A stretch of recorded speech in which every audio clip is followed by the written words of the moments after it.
In 2019, 16-year-old Christine Salawan was sitting in church when she got a text that made her smile. It was from a guy she'd been talking to online for a few weeks. He asked if she wanted to finally meet after church. Excited, Christine said yes.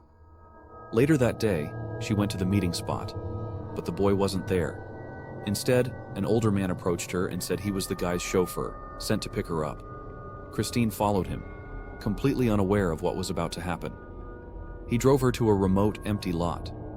And there, everything took a horrifying turn. Christine was stabbed over 20 times. And to make the crime even more disturbing, her killer skinned her face, possibly to hide her identity.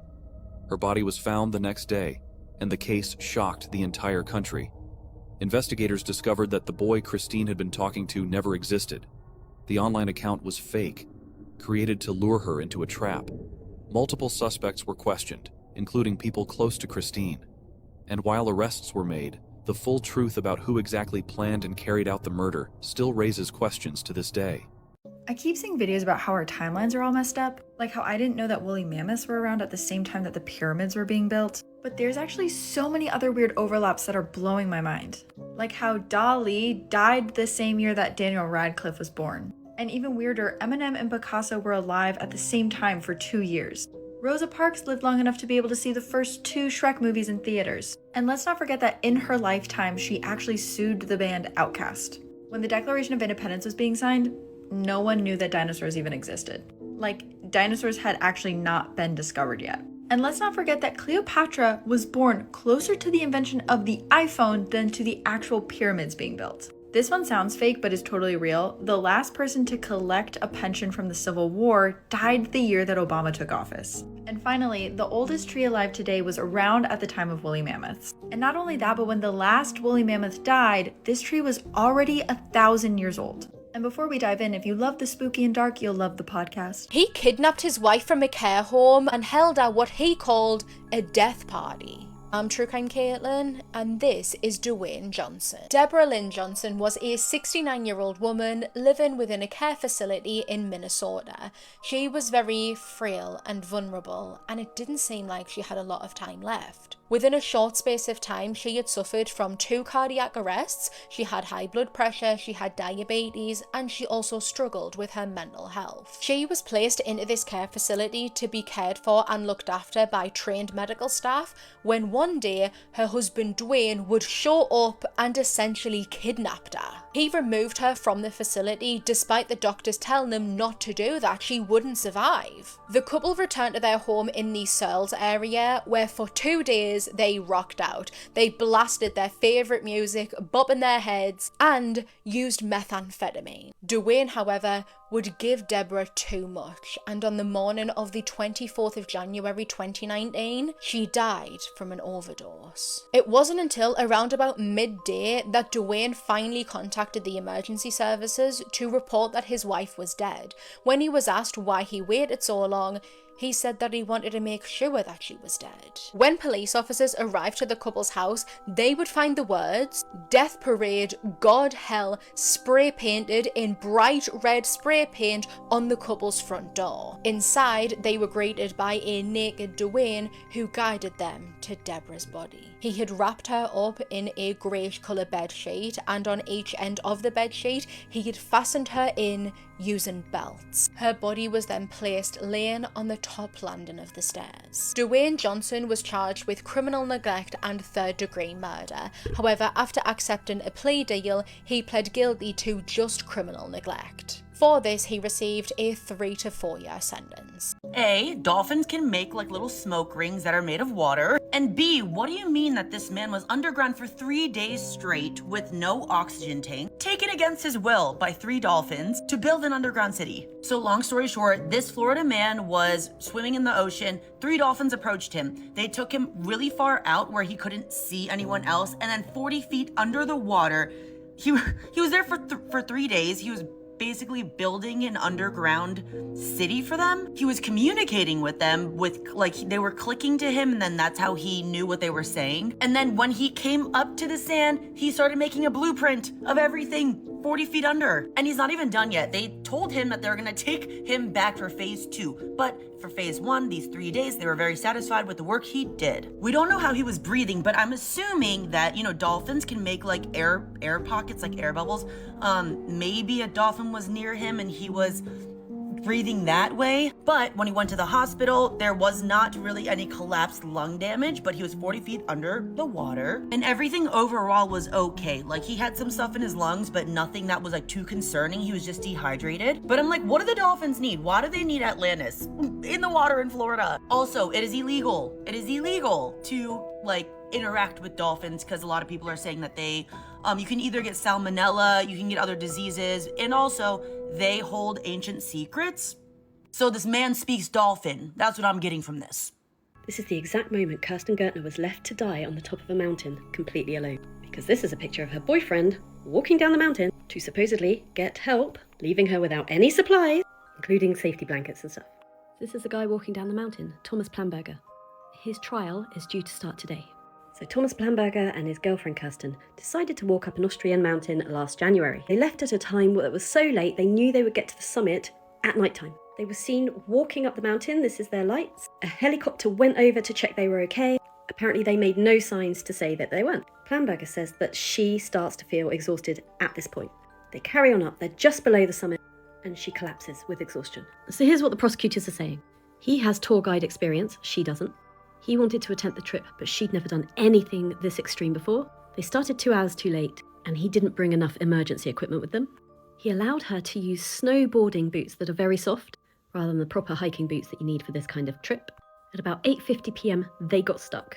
The helicopter went over at 10:50 p.m, but apparently he thought they were fine at that point. She then, according to him, at that point got exhausted. He was very surprised by this. At 12:35 the next morning, he eventually calls for help. He then puts his phone on silent. They're only 130 metres away from the summit at this point. So this is a nearly 4,000 metre mountain. They're pretty high up. Apparently he left her at 2 a.m. Now, he did have some emergency supplies like bivouac bags and stuff like that. He had aluminium blankets, but he didn't leave her with them. He didn't put her in them and didn't cover her. He finally called emergency services again at 3:30 in the morning. It was all far too late, and she very sadly died. This is a beautiful picture of her. So the trial of Planberger starts today. He's charged with gross negligent manslaughter and could potentially get up to 3 years. That's it. What do you guys think happened here? Could it actually have just been a big mistake? He's not being charged with murder. In 1977, one of the wealthiest women in Minnesota was found dead in her bed inside her family's 39-room mansion. Her night nurse had been bludgeoned to death on the stairs. There were no signs of forced entry, the house was locked, and the prime suspect was her own daughter. This is the chilling story of the Glensheen Mansion murders. The Glensheen Mansion sits on the shores of Lake Superior in Duluth, Minnesota. It belonged to the powerful Congdon family, whose fortune came from iron mining.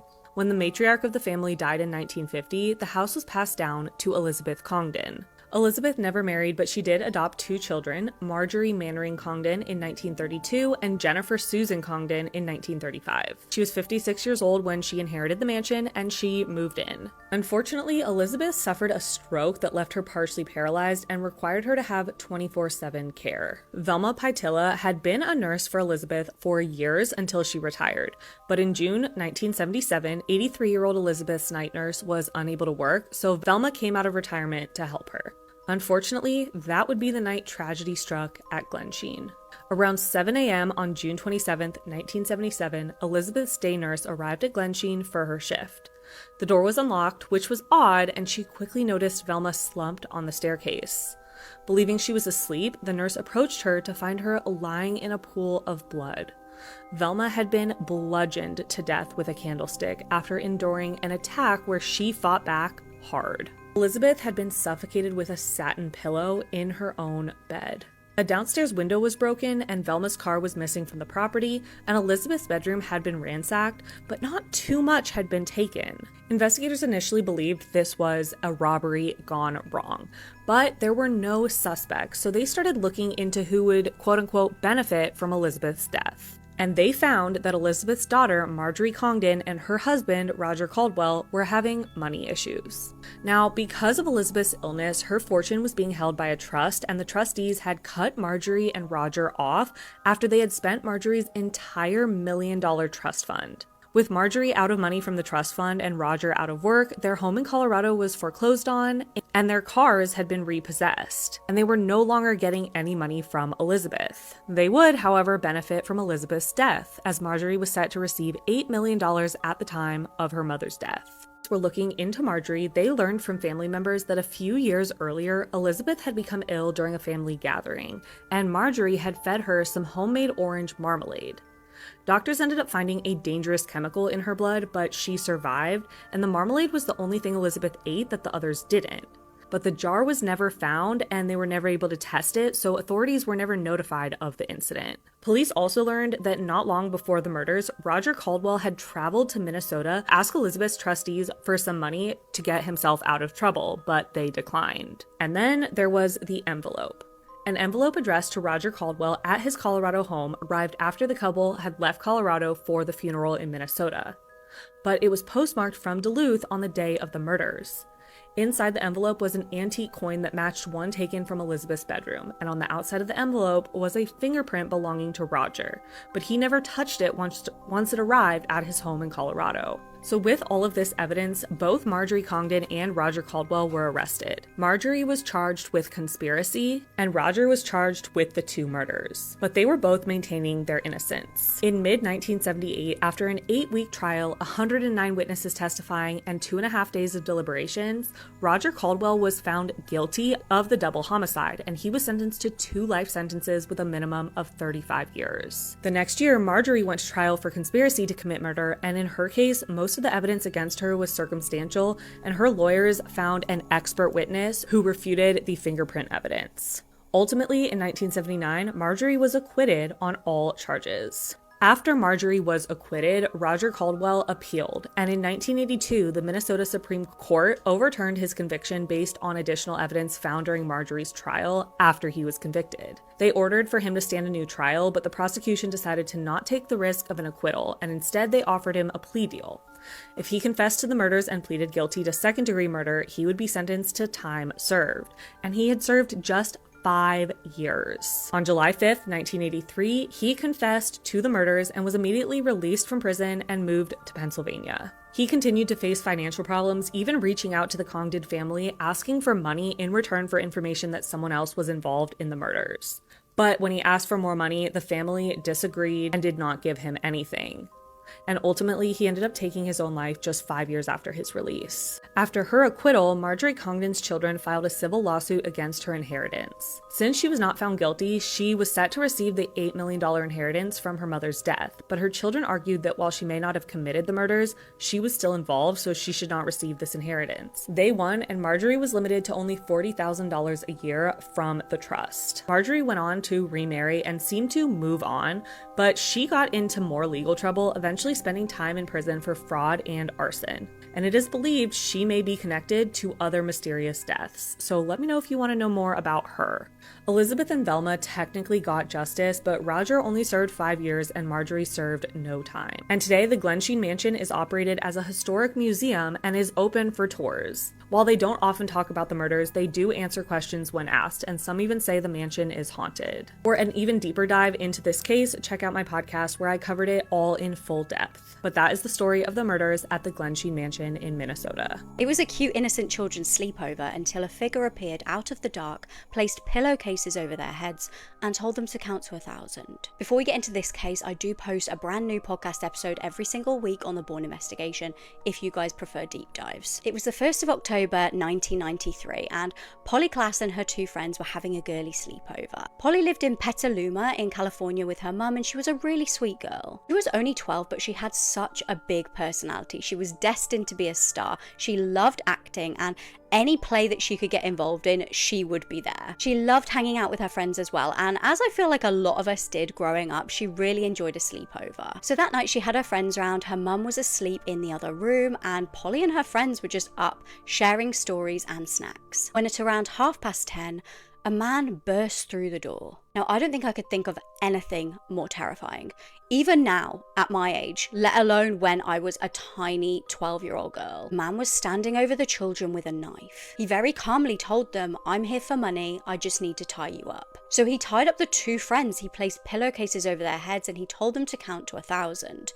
And Polly at this point was thinking that she was going to be next, she was going to have a pillowcase over her head. But no, immediately he snatched her. Just in an instant, in a matter of seconds, she was gone. Now, the young girls, in an absolute panic, were wrestling to try and break free from the ties that this man had put on them. And eventually they did manage to, but Polly was long gone. Polly's mum frantically bashed away on the phone, trying to dial 911 as quick as she could. Her fingers couldn't go fast enough. And when she told police what had happened, a huge manhunt began. Now, within hours, 20 miles away, a babysitter noticed something really weird. So she called police and she was like, "Hey, there's this really weird disheveled looking guy. He's got kind of like twigs in his hair and things, and his car seems to be stuck in a ditch." Nobody had any idea this was the kidnapper. But infuriatingly, because of, I don't know, lack of communication, lack of knowledge, lack of brain cells, police showed up, spoke to this guy, and didn't even check his criminal record and just deemed that he was alright, his car had got stuck, they helped him on his way. If they had checked his criminal history, they would have seen a very dark and disturbing past. But no, just see ya, hope your car's okay. It wasn't until 2 months later, 2 months of no sign of Polly, 2 months of agony for that mum, that her clothes were found. At that exact same spot, a torn pair of ballet leggings, Polly's ballet leggings, and a knotted piece of white silky cloth. They'd had the kidnapper right there and they just let him go. This time they thankfully did act much quicker. They did have his name and his details from when they'd stopped him because of his weird car situation, and they tracked him down and they went and arrested him. He was Richard Allen Davis, and he had a very, very lengthy criminal history. Now, he'd been raised by an alcoholic father in a trailer park in La Honda and had really only ever knew violence as a child. His mum had abused him before she just up and left. His siblings had all been abused. He'd been abused. Like, honestly, it was a big shit show. He'd been committing burglary since the age of just 12. And in 1976, he'd abducted a woman at knife point, but thankfully she'd escaped. In 1984, he kidnapped another woman, this time at G point, and again, thankfully she did survive. But these are only like situations where police were called and he was captured. God knows what else he was doing behind the scenes that nobody knew of. There was also a really weird, suspicious situation where somebody that he knew was killed, and police deemed it to be like a self-unaliving, but there was a little bit of suspicion around Richard. We really don't know if he actually killed that girl, but there are rumours. And you might be thinking, right, okay, so if police know that this guy has abducted women twice in a very violent way, and just thankfully because of their own bravery they'd survived, why wasn't he in prison? Well, he was, and he'd only just been let out on good behaviour, surprise, surprise. Just let go to abduct somebody else. But sadly, there was no hope for saving Polly, because this man admitted that within 2 hours of breaking into Polly's house through the window and kidnapping her, he'd also killed her. He led them to where he'd callously dumped her remains. She was hidden under a piece of plywood. Turns out he'd got his car stuck after disposing of her body. Now, he was sentenced to death for the crime, but tried to speed up his sentence himself in July 2006, of his own accord, if you know what I mean, but was resuscitated. Which got me thinking, like, what do you guys think about that? When somebody is on death row and then they try to take their life and then they're resuscitated, like, what do you think about that? Is that right? Should we be resuscitating him to just kill him later? I kind of feel like, well, if he's going to do the job himself, let's just save the taxpayers' money and stop having to house and feed him. To this day, he remains on death row in San Quentin State Prison. This teacher ended up marrying her second grade student. Mary Kay Letourneau was born on January 30th of 1962, and she was characterized as someone who was bright, pretty, and charming. She was married to her husband Steve, and together they had 4 children together, and they were all living in Washington. In 1989, Mary Kay started working at Buren's Shorewood Elementary School, and she had this big list of students that wanted to be in her class, and parents loved her because apparently she was an amazing teacher. In the fall of 1991, a boy named Billy Falau entered Mary Kay's classroom as he was starting 2nd grade. As soon as Billy stepped into Mary Kay's classroom, she was infatuated with this 2nd grader and she continued to mentor him even after he had left her classroom. In 1996, Mary Kay started teaching the 6th grade, and this is when Billy was entering the 6th grade, and because of this student-teacher relationship started to become inappropriate. At the time, Mary Kay was going through some personal things, and she started to focus more of her energy on 12-year-old Billy. Billy often stayed late in the classroom with her. She would give him money for dinner. She would invite him over to spend the night since her children were around the same age as him, and there was even one time he went on vacation with her family. It all started as flirting and then escalated to SA in June of 1996. By the time Billy entered the 7th grade, Mary Kay was pregnant with his child. In February of 1997, Steve found letters between Mary Kay and Billy, and their relationship came to an end. Steve confided in a family member about what was going on, so the elementary school was notified as well as CPS. Mary Kay, who was pregnant with Billy's child, was reported to police, detained, and charged. Mary Kay tried to say that their relationship was romantic and consensual, but because of Billy's age, she was sentenced to 7 years in prison, but they ended up letting her get out after 80 days as long as she didn't speak to Billy again. But of course, that was not going to stop her, and they were found again in February of 1998. Since Mary Kay did break her parole, she was ordered to do her whole prison term. But surprise, surprise, Mary Kay was pregnant once again with Billy's 2nd child, and she gave birth to their daughter in October of 1998. While Mary Kay was finishing her sentence, Billy's mother took custody of their 2 children, and Mary Kay and her husband ended up getting a divorce, and he moved their 4 children to Alaska. In August of 2004, Mary Kay was allowed to leave prison, and at this time, Billy was around 21 years old, and they got engaged. Ended up finding a home in Seattle, Washington with their children, and at one point they were hosting a series called Hot for Teacher Nights at a nightclub since Billy was a DJ. In May of 2017, Billy filed for legal separation. On July 7th of 2020, Mary Kay passed away from cancer, and Billy was by her side the entire time. Eventually, Billy did come forward and state that he was manipulated and groomed by Mary Kay, and that he would not be able to look at a 13-year-old the same way she did because that's just not in his brain.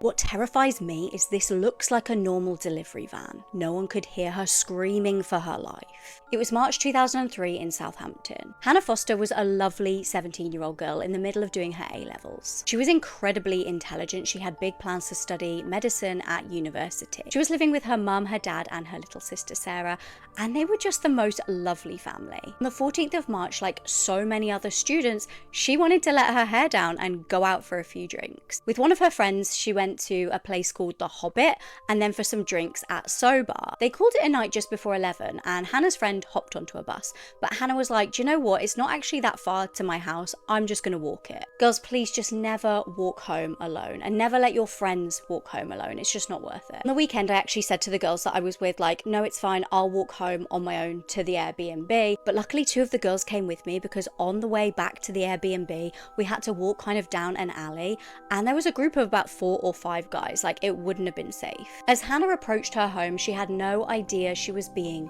watched. Lurking in the shadows was delivery driver Maninder Pal Singh Kohli. It wasn't until around 5 a.m. the next day that Hannah's parents woke with racing hearts. Why wasn't Hannah home yet? Like, this really wasn't like her to just stay out. They racked their brains thinking, who the hell could she have stayed with? Like, is it possible that she stayed at a friend's house? But being unable to contact her, a few hours passed and they suddenly realized something was seriously wrong. Police were immediately on the case and they seemed to actually have good news pretty early on. Her phone was still active. So they followed the trail thinking, this is it. Hopefully we're going to be able to just find Hannah with her phone. Maybe she's injured herself. Maybe there was a reason that she couldn't get back home. Her phone being active was surely a good sign until they turned the corner and realised that Hannah's belongings had just been chucked in a recycling bin. It was like a punch in the guts to this family who had just been clinging on to hope. Suddenly it became clear that actually she might not be coming home. Just 2 days later, a final grim discovery.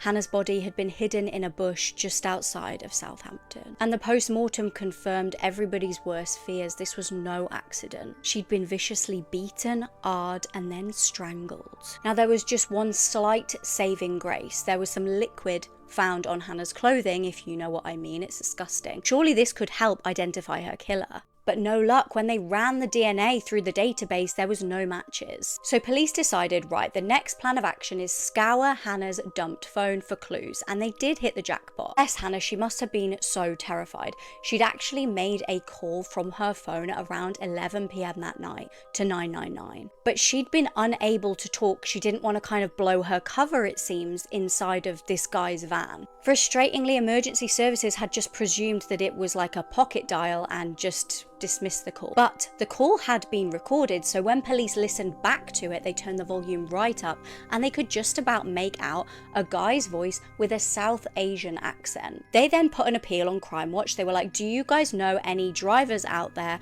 with a South Asian accent that might have been acting odd in the last couple of days? And someone called up. He was like, one of my delivery drivers actually came into work the following day with a huge cut on his face. It looked like a scratch, and he just said that he was unable to work. So police tracked down that work van and found blood and more liquid inside. But frustratingly, before they could arrest the man, they realized he'd fled to India. It wasn't until summer the following year that he was finally tracked down after some tip-offs to police. He was brought back to the UK to face a trial and frustratingly tried to weasel out by claiming somebody else had broke into his work van and done all of this to Hannah. Remember, his DNA was actually on Hannah, so he then decided to change his tune and change his excuse and say that somebody broke in and forced him to do it. Wild. Anyway, he was finally found guilty. The jury saw through these blatant lies, and he was given life with a minimum of 24 years. But honestly, what do you think? Because that doesn't feel like long enough, and the terrifying thing is that